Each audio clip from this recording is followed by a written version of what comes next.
एक पंडित थे, एक अजामिल पंडित। पिता की आज्ञा से एक दिन अजामिल पंडित जी हवन के लिए समिधा लेने गए, समिधा जुटाने, लकड़ी लेने गए जंगल से। जब लौट रहे थे तो उन्होंने क्या देखा, रास्ते में एक वेश्या को और एक दुराचारी को साथ देखा। तो न जाने कैसे उनकी बुद्धि बदल गई और जिस काम के लिए आए थे उसे भूल गए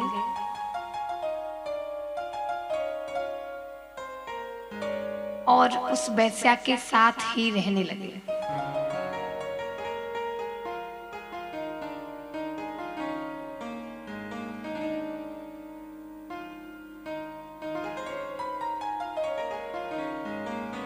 अजामिल उस वेश्या के साथ रहने लगे।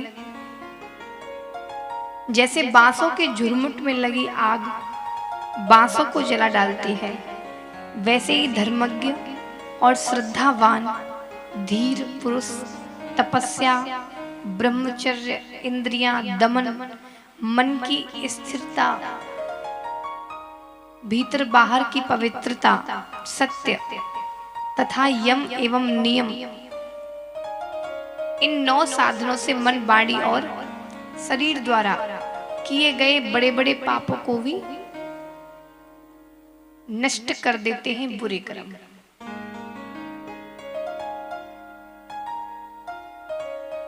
भगवान की शरण में रहने वाले भक्तजन बड़े ही विरले होते हैं, बड़े ही न्यारे अलग होते हैं।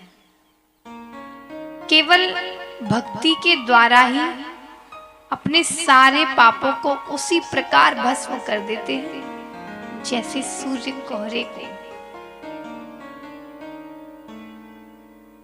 अजामिल से वैश्या को 9 शिशु उत्पन्न हुए, 9 शिशु पैदा हुए। अजामिल कुछ कमाते तो है नहीं, 9 बच्चों का पालन पोषण करना बड़ा मुश्किल है। घर में गरीबी भी आ गई।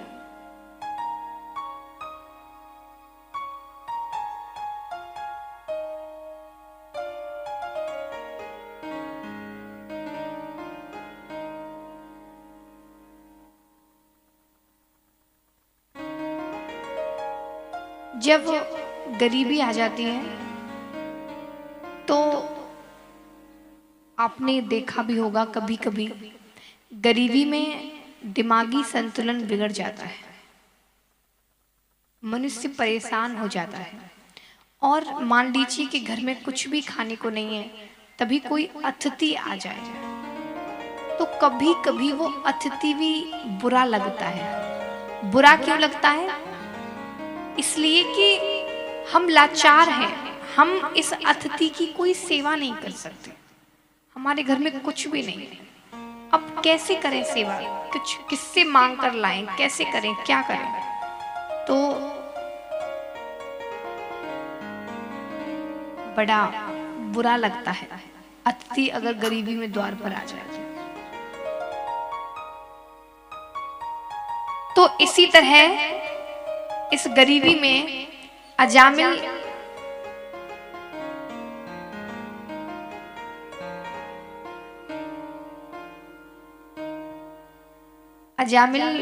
के विचार भी बदल गए। तो देखिए, एक दिन वेश्या के द्वार पर संत आए।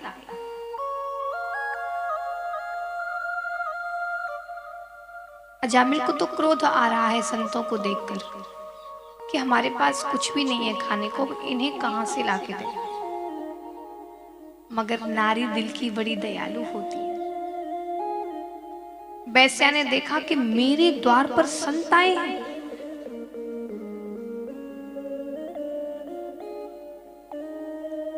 धन्य है, एक वेश्या के द्वार पर संत आए हैं।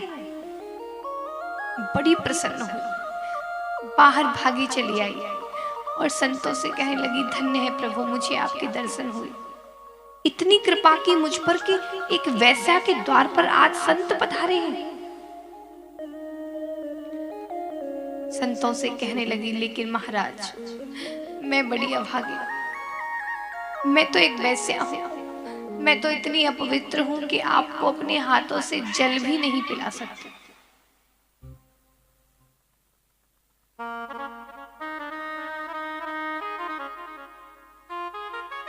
और मेरे पास तो कुछ भी नहीं है आपकी सेवा करने के लिए, आपको देने के लिए। संत कहने लगे, चिंता ना करो, तुमने अपने बारे में हमें सब कुछ सत्य सत्य बताया है, हम तुमसे प्रसन्न हैं। तुम बेशक अपवित्र हो मगर तुम्हारी आत्माएं बड़ी पवित्र है, इसीलिए हम तुमसे ज्यादा नहीं मांगेंगे, कुछ भी छोटी सी चीज मांगेंगे। क्या गुरुदेव? तुम्हारे गर्भ में जो है, मेरे गर्भ में तो मेरा बच्चा है। 10वां शिशु जब वैश्या के गर्भ में था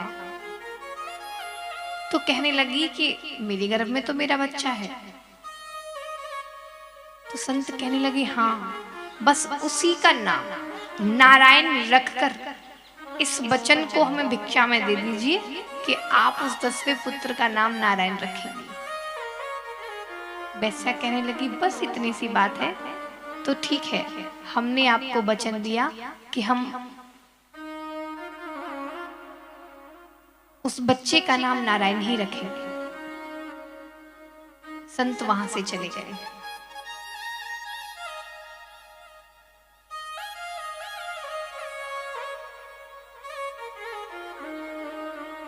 अब 10वां पुत्र जब पैदा हुआ तो उसका नाम नारायण रख दिया।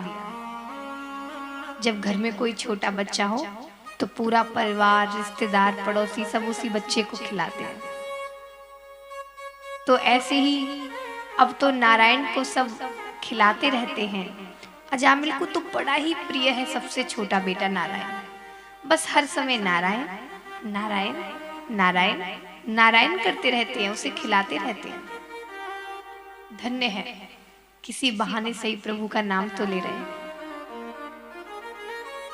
लेकिन भक्तों, वैसे तो अजामिल को 100 बरस जीना था, मगर अहभ्राता तदीयोस्म धुंधकारीत नामतः स्वकीय नैव दोषेण ब्रह्मत्वं नास्तम मया। भागवत अध्याय 5 श्लोक 27 पृष्ठ संख्या 14।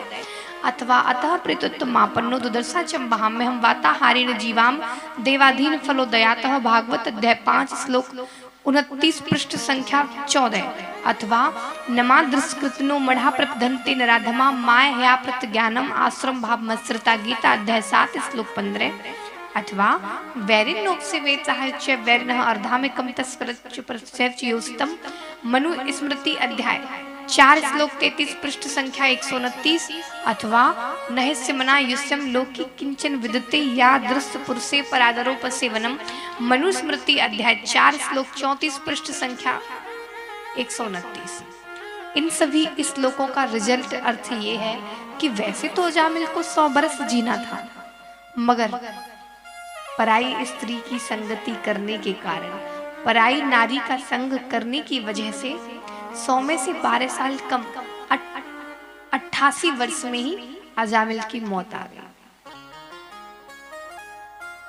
जब मौत नजदीक आई तो उसे यमदूत दिखाई देने लगे।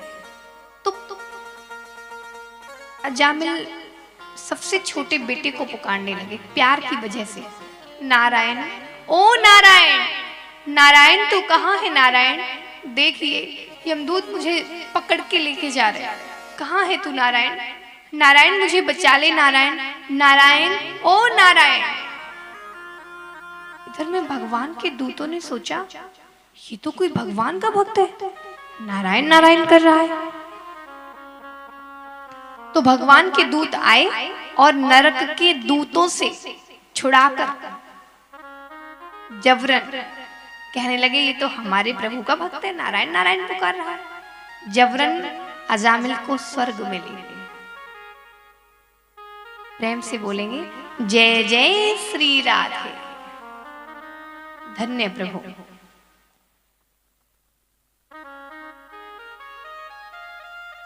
आपको बड़ी ही सुंदर अजामिल की कथा सुनाई। इस कथा से हमें ये ज्ञान मिलता है कि आप कैसे भी उनका नाम लीजिए, उल्टा लीजिए, सीधा लीजिए, मन से लीजिए, बिना मन के लीजिए, कैसे भी लीजिए, उनका नाम जैसे भी लेंगे उसका फल आपको अवश्य मिलेगा।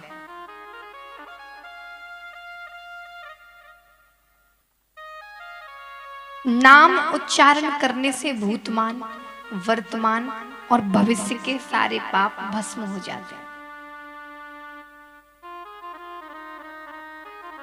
देखिए, ये 4 युग है, सतयुग, त्रेता, द्वापर।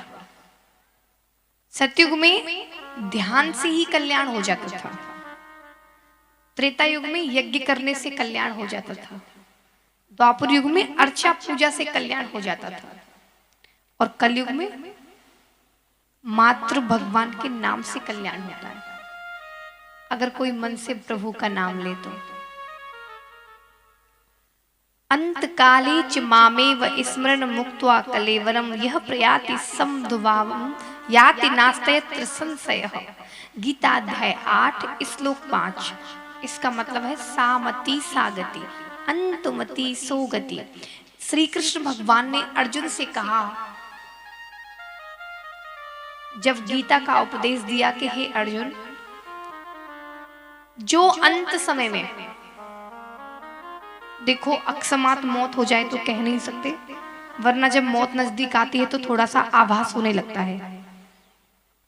तो जब मौत नजदीक हो, अंत समय में भगवान कहते हैं अर्जुन से, हे अर्जुन, अंत समय में कोई भी प्राणी यदि मेरा ही स्मरण करता हुआ, मुझे याद करता हुआ, मेरा ही नाम लेता हुआ प्राण त्याग देगा तो मैं उसे सायुज्य मुक्ति दूंगा, यानी अपने में ही मिला लूंगा।